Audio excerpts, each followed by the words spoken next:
রাজশাহী জেলার বাগমারা উপজেলার ৬ নং শ্রীপুর ইউনিয়নে ধানের শীষের পক্ষে জোরালো প্রচারণা চালিয়ে যাচ্ছেন ৬ নং শ্রীপুর ইউনিয়ন বিএনপির সাধারণ সম্পাদক সালাম পারভেজ। তিনি দিনরাত নিরসলভাবে ইউনিয়নের বিভিন্ন ওয়ার্ড ও গ্রামে গণসংযোগ করছেন, ঘরে ঘরে গিয়ে ভোটারদের সঙ্গে মত বিনিময় করছেন, বিএনপির নীতি ও আদর্শ তুলে ধরছেন এবং আসন্ন নির্বাচনে ধানের শীষ প্রতীকে ভোট দেওয়ার জন্য ভোটারদের প্রতি আহ্বান জানাচ্ছেন। এ সময় তার সঙ্গে উপস্থিত ছিলেন ৭ নং ওয়ার্ডের সাধুপাড়া গ্রামের জামাল প্রামাণিক বাবু সহ স্থানীয় বিএনপি ও অঙ্গ সংগঠনের একাধিক নেতাকর্মী। তারা একসঙ্গে সাধারণ মানুষের কাছে ধানের শীষের বার্তা পৌঁছে দেন।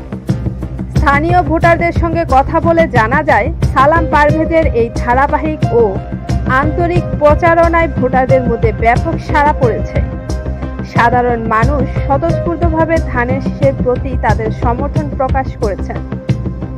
এই প্রচারণা কার্যক্রম থেকে স্পষ্টভাবে বোঝা যায়, ৬ নং শ্রীপুর ইউনিয়নের অধিকাংশ ভোটার ধানের শীষের পক্ষেই ভোট দিতে আগ্রহী। ফলে আসন্ন নির্বাচনে ৬ নং শ্রীপুর ইউনিয়নে ধানের শীষ বিপুল ভোটে বিজয় অর্জন করবে এমন আশাবাদ ব্যক্ত করেন সালাম পারভেজ সহ স্থানীয় নেতাকর্মীরা। বাংলা নতুন খবরের সাথেই